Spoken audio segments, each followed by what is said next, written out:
Welcome to Ethereal Smart City. I'm Chaitanya Mean. I'm from India. I've built a smart city using a hybrid Ethereum and Aadhaar biometric authenticated identity system. The Aadhaar is the Indian National Biometric Database, which contains the identity of over a billion Indians, and this can be accessed via APIs. The system is designed in such a way that your security is never compromised.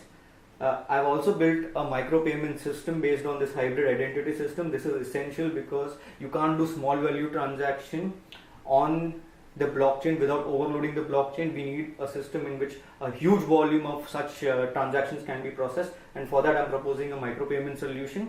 This creates a platform on which smart cities can be built, connecting citizens, banks, service providers and consumers. The way the system works is, first you have your data, you get yourself authenticated with the government. What you'll see is a check mark coming over here, meaning that your identity has been authenticated. Then you can take this identity, this data and share it with the counterparty which requires your identity. What you are sharing is three things with the counterparty. First thing what you're sharing is, you're sharing the consensus that you have given him the ability to check your identity. Second, what you are sharing is an IPFS hash to your public key.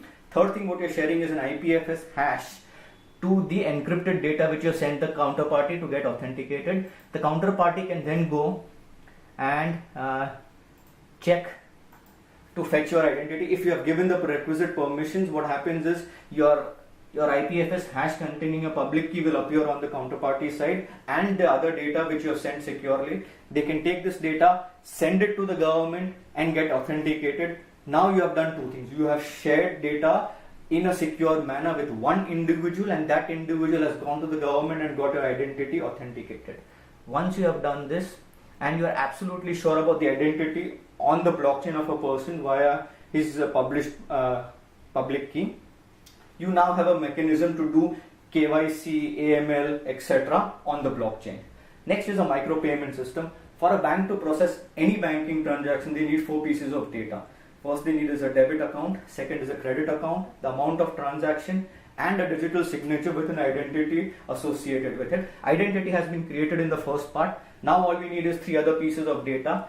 If we send it to a bank using these fields, the bank can then check whether your identity belongs to the person who has used the private key to sign the transaction. If everything works out, you now have a micropayment system. This micropayment system is better than using the blockchain because for small value transactions you cannot overload the blockchain with a huge amount of transactions. However, banking servers are designed in a manner that they can process a huge amount of transactions.